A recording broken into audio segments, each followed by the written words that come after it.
Let's tell you about the Johannesburg Roads Agency now. They have raised concern about the alarming increase in cable theft and vandalism of traffic signals in the city. The agency says in January alone, 26 intersections have been affected. Let's count the costs. We're joined by the HOD of Mobility and Freight at the Johannesburg Roads Agency, Mr. Sipho Nhlapo. Thank you very much, sir, for your time this afternoon. So of the over 2,000 signalized traffic intersections in Johannesburg, how many have been impacted, and are we able to count the cost as yet? Okay, thank you very much. We have a total of about 2,028 intersections. But maybe just to provide clarity on an intersection can have 4 poles, up to 16 poles. So we, at the current moment, when the pole is cut, it's cut out of an intersection. So people thinking maybe we're dealing with only 2,000, we're dealing with more than 16,000 poles. And then some of these poles that get cut, then they affect the entire intersection in most instances. For an example now, at the moment we're dealing with, for this financial year, starting from June, July, up to now, we're sitting at about 172 of these that were cut this financial year. Obviously, because of our targets to meet, and in terms of safety standards, we need to replace as they get cut. But at the moment, I think we had delayed a bit in removing some of them off the ground so that people can see the impact of what we are dealing with in the ground. And how would you then like people to help? So you're saying you're not removing them so that people can see the extent of the damage and the impact. And what is then the call to action for people who see that? Yeah, I think at the moment we've got the momentum now. People are really talking about this. But how can people help really at first? One, the person who's stealing the cable out of these poles is selling it somewhere else.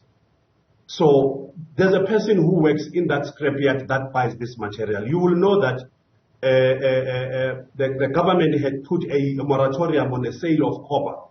Our suspicion is that whoever it is at the moment that they are stealing, because this is a very syndicated problem, they are stockpiling at the moment because there's no second-hand scrap metal that can be sold in the country at the moment. So these will expire in 6 months' time. So I'm thinking what we're experiencing here is somebody's stockpiling this. So somebody can see a scrapyard, a place, a building where there's a lot of probably copper coming there. People know the people who steal this stuff. We do have people say, they eat mamlambo. So people know the people who do this stuff. But for us, the first point in terms of, instead of us trying to come up with engineering solutions, is to come with our people saying, let's stop this, let's call. Whatever you see, whatever you suspect that somebody is taking this copper or cutting our traffic, report to us in time so that the police at least can try to react in time. What does your intelligence suggest? This surely does not happen during the day in full view of everybody, otherwise people would, knowing South Africans, would step in, right? And so also there's so many cameras in the city. So what does the intelligence suggest? When does this happen? You know, is it a network? Is it just one person? Okay, we know for sure it's a syndicated thing. It's a network of people who do this thing. In fact, a lot of people are talking about this now, but about 5-6 years ago, we have been monitoring some of the intersections that were mostly being cut at that time, and then the cable stolen. At that time, we had a camera that is watching this, and we could see how they work as a team. But everything that we've tried, obviously, we can see people also are learning from what we do. And the intelligence is telling us that it's a syndicated thing because there must be a specific space where you will sell this thing. And then they know now, because the cables, they are only marked when they're still in that plastic shipping, might have the weight JRA, Sanral, or Eskom. But as soon as they get it, they go to a place and burn this thing. Now, when people see something burning like smoke somewhere, right in the middle of the night or somewhere, people are probably burning cable there so that it is out of this shipping. That's one of the things that we realize. Secondly, it's the time that is happening recently. In the past years, it will happen your early hours, 3 a.m., 4 a.m. of the time, 12 p.m., so that nobody's around, no cars are moving around.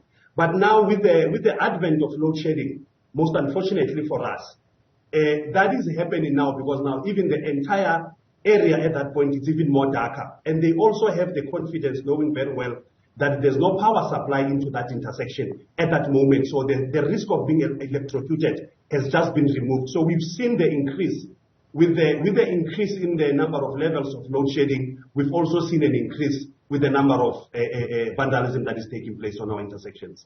Yeah, I mean, to take out an entire roboto, like, what does that mean? What kind of equipment would you even need, right? Would there be people within earshot to hear that? But on the question of cost, maybe a two-pronged question, because there's monetary cost and there's cost to life.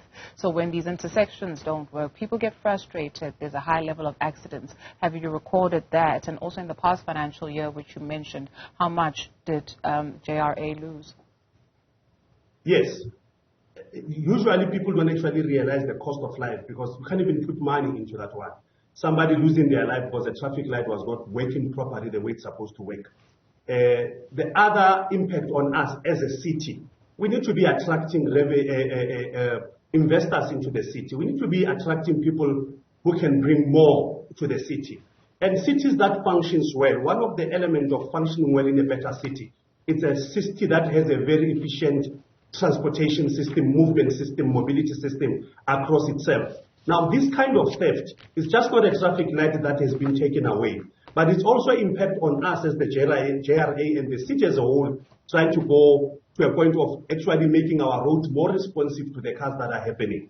In terms of the cost, in the past 4 years, we spent about 28 million rands replacing what we had already built. You see, it's very, very bad for government when you've already built something. You have to go back and rebuild it. What it has just done, it has just removed an opportunity to build more for the other areas that requires this. If you live around Johannesburg, you'll realize there's a high number of developments that are taking place where high-rise buildings are coming up, a lot of people living in these places. Now, immediately that happens, it means it impacts on the movement in those routes. Usually, what is next that comes from there, it's us having to put now a traffic light or intersection there that allows for that movement to happen. We have people coming into the city in the morning or any other CBDA-based area. They're using public transport. With this kind of theft, people now are spending more time on the road trying to reach their place of work or going back home, trying to reach their home. So that is the impact on the economy as a whole of this kind of problem that we're facing. Thank you very much to the HOD of Mobility and Freight at the Johannesburg Roads Agency, Mr. Sipho Nhlapo.